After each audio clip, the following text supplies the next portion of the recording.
All right, here we are. Thanks for joining us tonight on the program. I'm Brian Schnee. It is Tuesday evening, January 21st. We made it past the 20th. And tonight we're going in depth on an expungement event that is taking place tomorrow that helps Utahns get their record expunged. First, though, Utah's legislative session is underway at the state capitol. Elected leaders will be tackling a number of issues over the next couple of weeks. We spoke to Senate President Stuart Adams today, who says there is some money set aside for a tax cut. They've got 45 days to figure out exactly what that would be.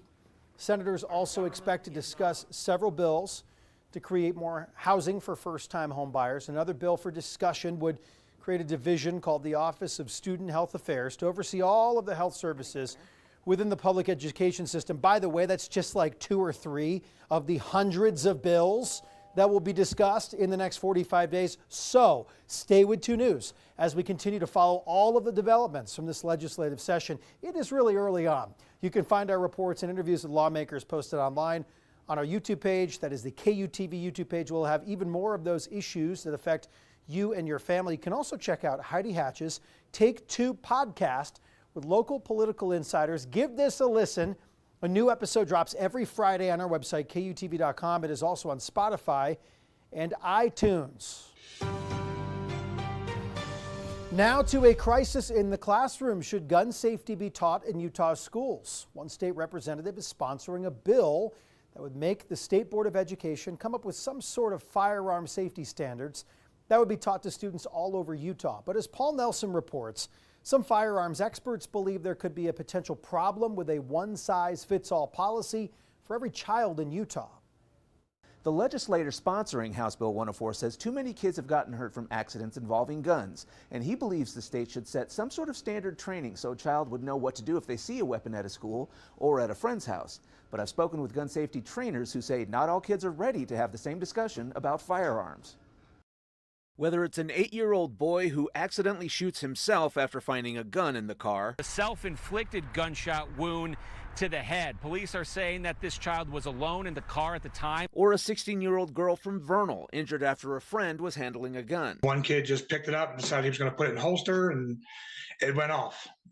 It went off, went through his hand and shot across the room into her arm. Iron County Representative Rex Shipp says too many kids don't know what to do if they come in contact with a firearm. We hear about so many accidents happening with our young kids that it's important that they know and they come in contact with the firearm. What do I do with this?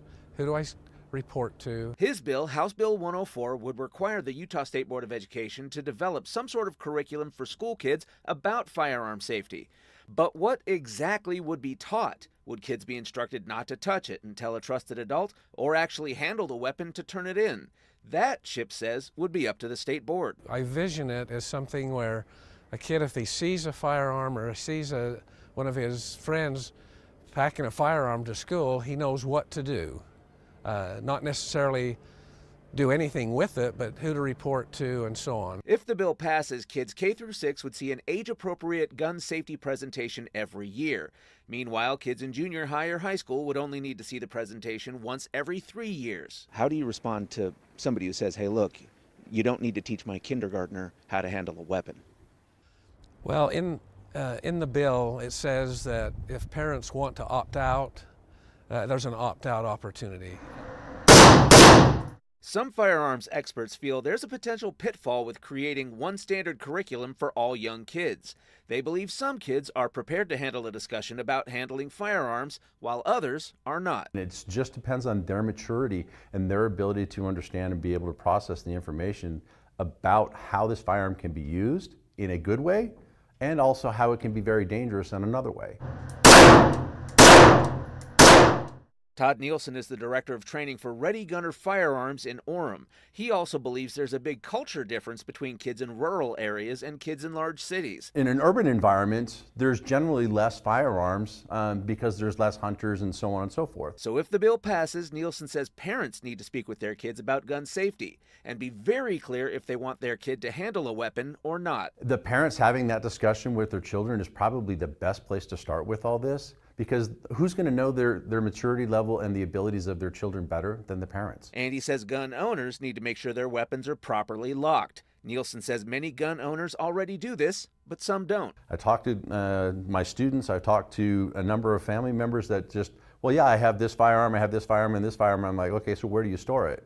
Well, it's in a bag in the back of the closet. Okay.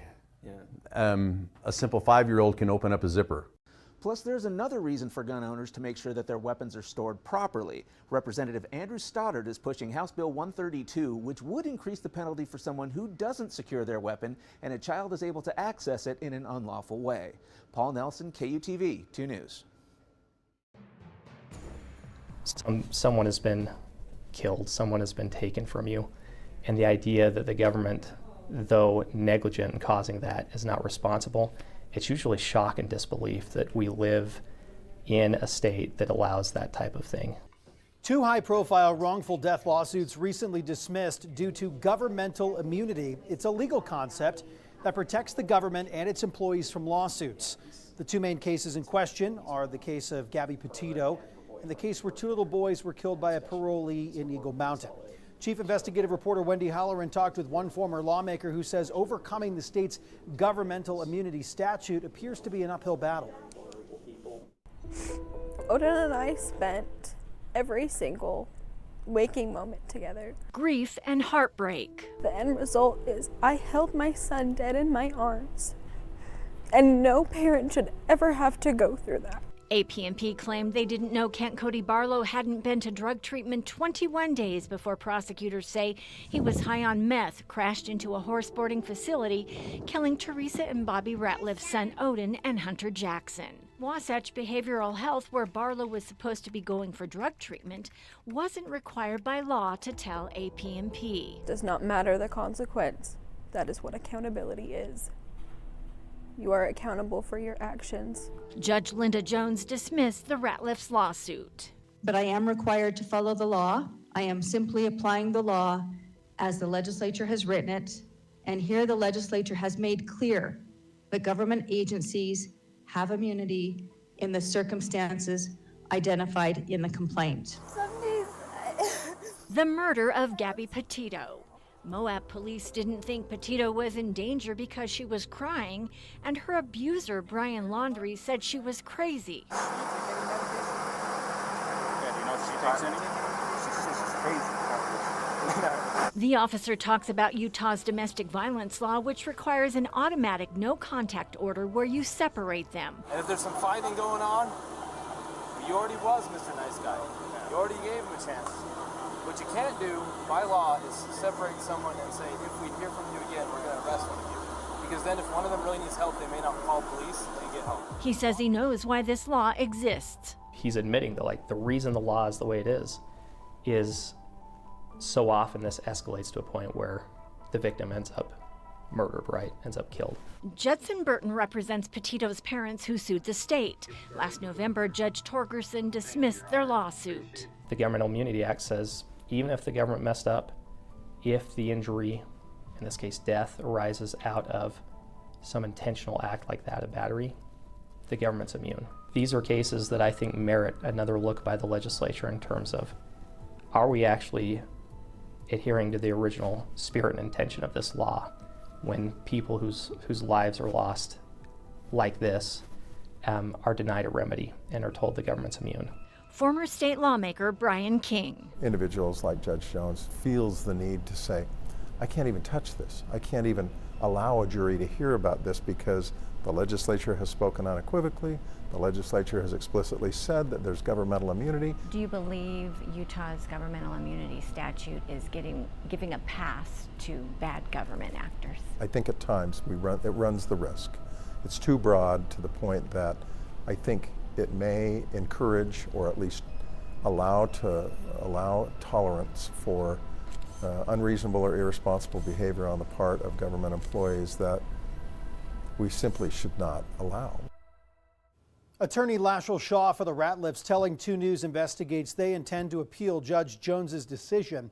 The Petitos have already filed an appeal, and interestingly enough, the Utah House Majority Caucus announced its policy priorities for the legislative session, and it specifically says agency accountability. If you'd like to catch up on the past stories regarding this, impacting Utah families around the issues of governmental immunity in Utah. You can find all of those stories on our website, KUTV.com. Coming up on Arc Salt Lake, a free event tomorrow to help you get your criminal record expunged. We will go in depth on this next.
Welcome back. Happening tomorrow, people have the chance to clear their criminal records through an expungement summit.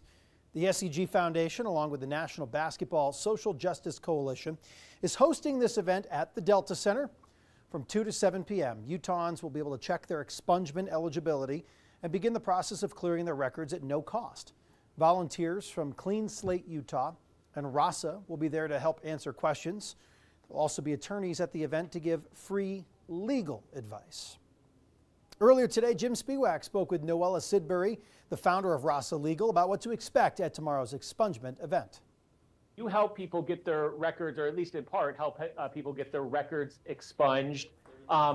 Just in a general nutshell, what is that process like? I have to imagine that it can be tricky and daunting for some folks.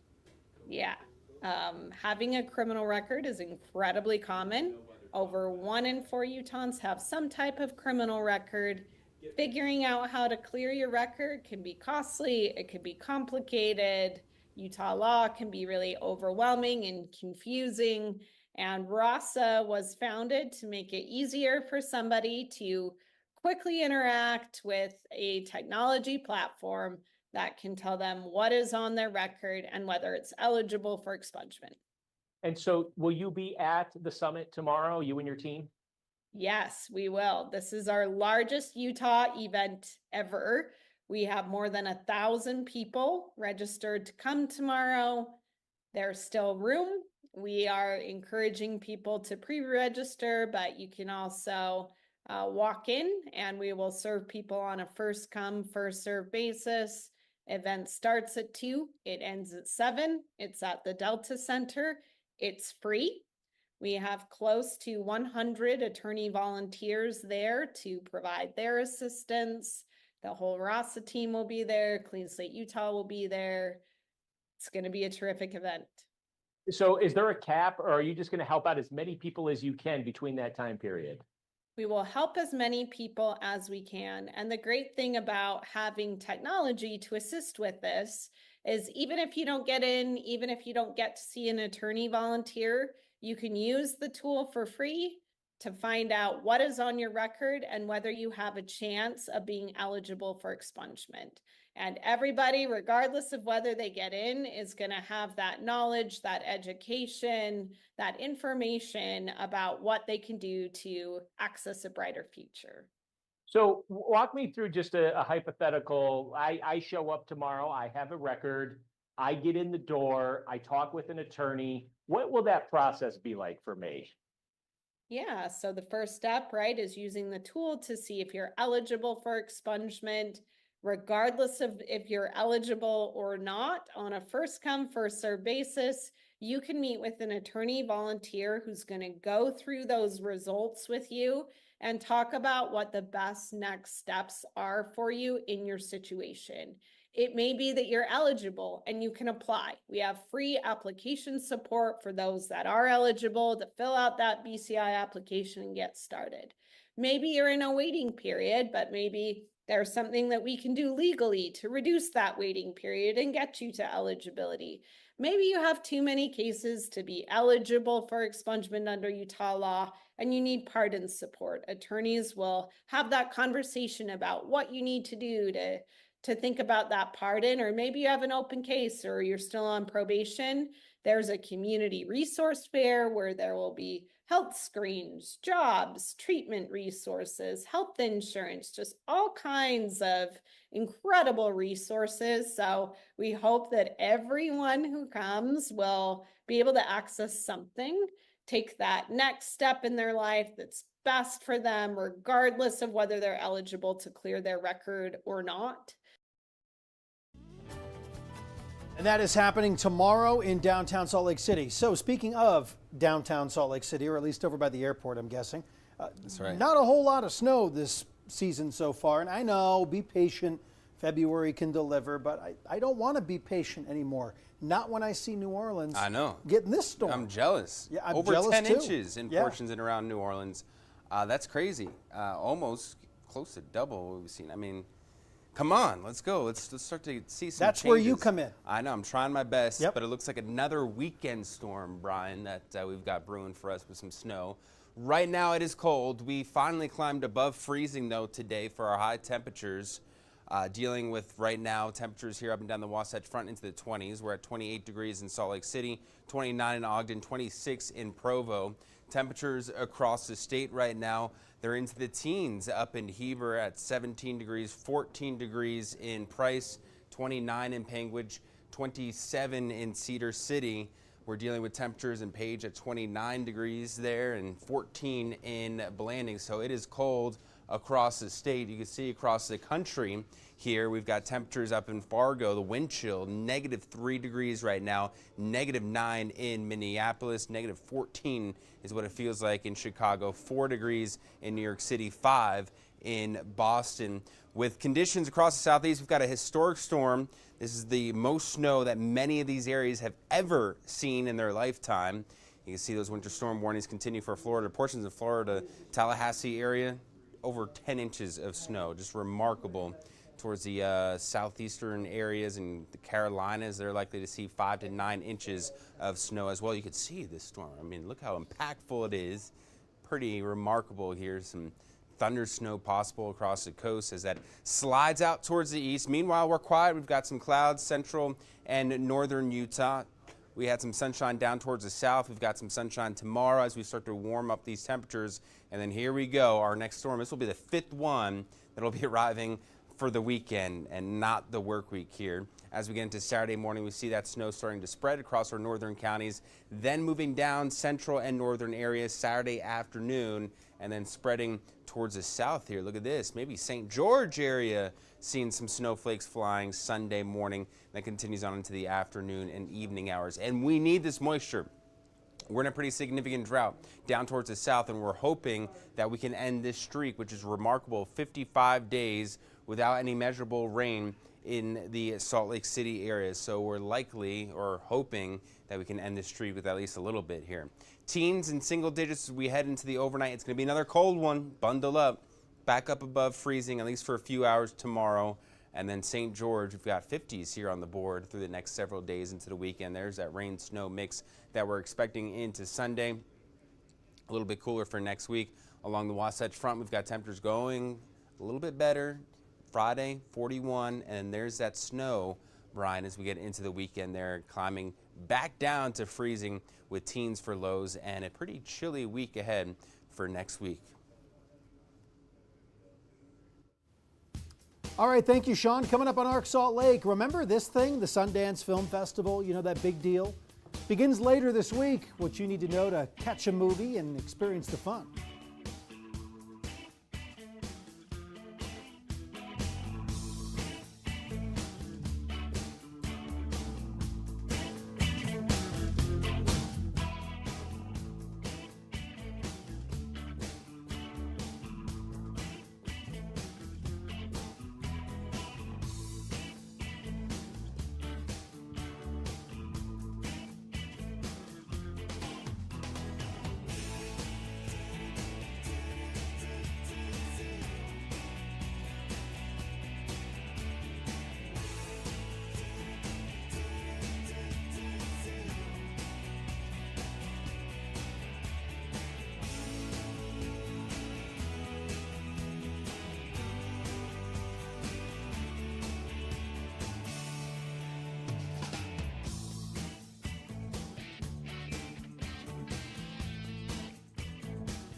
All right, looking ahead to later this week, some of you really get excited for this. The annual Sundance Film Festival kicks off. That's right. The first films are set to be shown Thursday afternoon, both in Park City and here in Salt Lake City. For the first time, Park City's Main Street will be closed to traffic during the festival. Several of the ticket packages are already sold out. You can still buy single film tickets for $35. The film festival's contract with Park City is set to expire in 2026. The Super Bowl of Caring is brought to you by Smith's Mountain Home Services. You can help end child hunger in Utah with our Super Bowl of Caring. For more information on how to donate, scan the QR code on your screen or go to KUTV.com/donate. You were mentioning Sundance, and you said to me earlier today, do you even watch shows on TV anymore? I guess I won't be going this year. We'll see you tomorrow at 7.